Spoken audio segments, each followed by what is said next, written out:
दोस्तों ये एक 11 केवी की पावर डिस्ट्रीब्यूशन लाइन है और इस पर 11/0.415 केवी का एक डिस्ट्रीब्यूशन ट्रांसफार्मर कनेक्टेड है।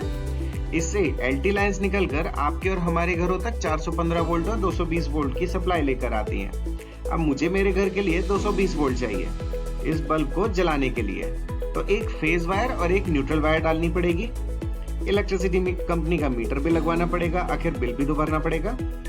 तो अब बल्ब को कनेक्ट करके हम अपने घर में रोशनी कर सकते हैं। पर एक मिनट, क्या आपने कभी ध्यान दिया है कि ये जो बल्ब पर या किसी भी इलेक्ट्रिकल इक्विपमेंट पर डिटेल्स लिखी रहती हैं, ये हमें क्या बताना चाहती हैं? दोस्तों यहाँ पर इसका अर्थ है कि अगर इस बल्ब को 220 वोल्ट सप्लाई पर कनेक्ट करेंगे तो इसमें 100 वोल्ट पावर कंज्यूम होगी। अब एक परेशानी है, सिस्टम वोल्टेज तो बदलता रहता है। क्या होगा अगर वोल्टेज बढ़ेगी या घटेगी? वोल्टेज के चेंज होने से पावर सेम रहेगी, घट जाएगी या फिर बढ़ जाएगी? चलिए एक एग्जांपल से समझते हैं। जब सप्लाई वोल्टेज 220 वोल्ट है तो पावर कंजम्पशन 100 वॉट है। अब मान लीजिए कि सप्लाई वोल्टेज 210 वोल्ट रह जाती है, तो पावर कंजम्पशन कितना होगा? दोस्तों यहाँ सबसे पहले ये समझना जरूरी है कि पावर, वोल्टेज, करंट और रेजिस्टेंस में से कौन कौन है जो चेंज होंगे और कौन कौन है जो नहीं बदलेंगे। दोस्तों करंट डिपेंड करता है वोल्टेज पर। अंकल ओम 1827 में ये अनाउंस कर चुके हैं, वोल्टेज बदलेगा तो करंट भी पक्का बदलेगा। अब रेजिस्टेंस को देखें तो ये डिपेंड करता है temperature, length, cross sectional area of the conductor पर। इनमें से अगर कुछ भी ना बदले तो ये सेम ही रहेगा, 220 वोल्ट पर भी और 210 वोल्ट पर भी। तो चलिए सबसे पहले रेजिस्टेंस की वैल्यू निकाल लेते हैं, R = V² P का यूज करके। ये आती है 484 ओम्स। अब कुछ भी वोल्टेज आए ये तो फिक्स ही रहेगा। टेम्परेचर के लिए कुछ इफेक्ट हो सकता है बट ये इनसिग्निफिकेंट है।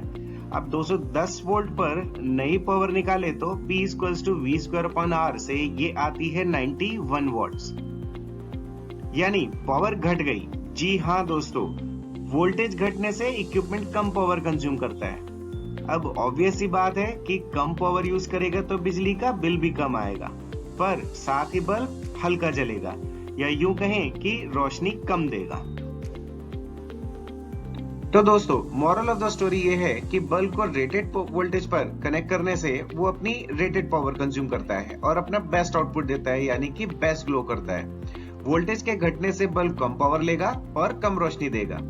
इसी तरीके से ज्यादा वोल्टेज आने पर बल्ब तेज ग्लो करेगा और ज्यादा पावर कंज्यूम करेगा, और अगर ये वोल्टेज बहुत ज्यादा हो जाएगी तो बल्ब फ्यूज भी हो सकता है।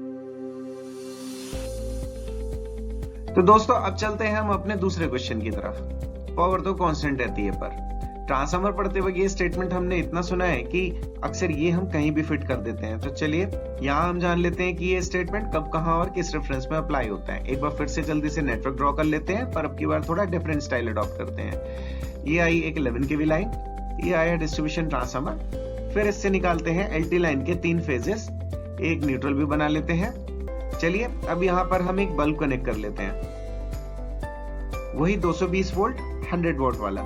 अब ऐसे और घरों के मिलाकर मान लीजिए 100 बल्ब कनेक्टेड है और ऑन है, तो इस ट्रांसफार्मर पर 10 किलोवाट लोड कनेक्टेड है। अब ये ट्रांसफार्मर 10 किलोवाट लोड को एलटी वोल्टेज पर लोड सप्लाई कर रहा है, इसलिए एसटी वाइंडिंग में देखें तो 10 किलोवाट लोड 11 केवी पर है। और दोस्तों चूंकि दोनों तरफ वोल्टेज अलग अलग है तो करंट भी अलग अलग होगी, क्योंकि पावर को तो सेम रहना है। तो √3 VI cos phi का प्रयोग करके हम दोनों तरफ के करंट भी निकाल सकते हैं। अब ये 11,000 वोल्ट्स घटकर अगर 10,700 वोल्ट रह जाए तो अकॉर्डिंगली एलटी साइड वोल्टेज भी घटेगा। मान लीजिए सिंगल फेज वोल्टेज 210 वोल्ट रह जाता है, तो अब इन 100 बल्बों को मिलेंगे 210 वोल्ट, और अभी पीछे हमने देखा था कि 210 वोल्ट पर ये बल्ब रह जाएगा सिर्फ 91 वॉट का। तो यानी कि इसका मतलब हुआ एलटी साइड पर 9.1 किलोवाट और एचटी पर भी 9.1 किलोवाट, प्लस थोड़े बहुत transformer losses. Again √3 VI cos phi का प्रयोग करके हम दोनों साइड में बहने वाली करंट निकाल सकते हैं। तो दोस्तों ध्यान से ऑब्जर्व कीजिए यहाँ क्या हो रहा है। बल्ब यानी कि इक्विपमेंट की रेटिंग चेंज हो रही है, अकॉर्डिंगली ट्रांसफार्मर पे कनेक्टेड लोड चेंज हो रहा है, और ट्रांसफार्मर के एलटी साइड में जितना लोड कनेक्टेड है एचटी साइड में अकॉर्डिंगली उतना ही लोड सप्लाई हो रहा है। तो चलिए थोड़ा समराइज कर लेते हैं। पहले यहाँ एक टेबल फैन ऐड कर लेते हैं, एक सीलिंग फैन भी लगा लेते हैं। अब दोस्तों जरा ध्यान दीजिए कि ट्रांसफार्मर इलेक्ट्रिकल इनपुट लेता है, वोल्टेज एंड करंट के वैल्यूज को स्टेप अप या स्टेप डाउन करके इलेक्ट्रिकल आउटपुट ही देता है। जबकि पंखे और बल्ब के केस में इनपुट इलेक्ट्रिकल है और आउटपुट मैकेनिकल या हीट लाइट की फॉर्म में है, यानी एनर्जी का फॉर्म चेंज हो रहा है। पावर कांस्टेंट रहती है वाला फंडा ट्रांसफार्मर के HV और LV साइड में पैरामीटर्स कैलकुलेट करने के लिए यूज करना होता है फॉर सेम कनेक्टेड लोड। बाकी सभी इक्विपमेंट जो इनपुट में इलेक्ट्रिकल एनर्जी यूज करते हैं और आउटपुट किसी भी दूसरी फॉर्म में देते हैं, वे वोल्टेज डिपेंडेंट होते हैं, यानी वोल्टेज के वेरी करने पर इनका आउटपुट क्वांटिटी भी अकॉर्डिंगली चेंज हो जाएगा। दोस्तों उम्मीद करता हूं कि ये वीडियो आपके लिए बहुत ही हेल्पफुल और इंफॉर्मेटिव रहेगी। अगर पसंद आई है तो लाइक, शेयर एंड सब्सक्राइब करें। Thank you, take care.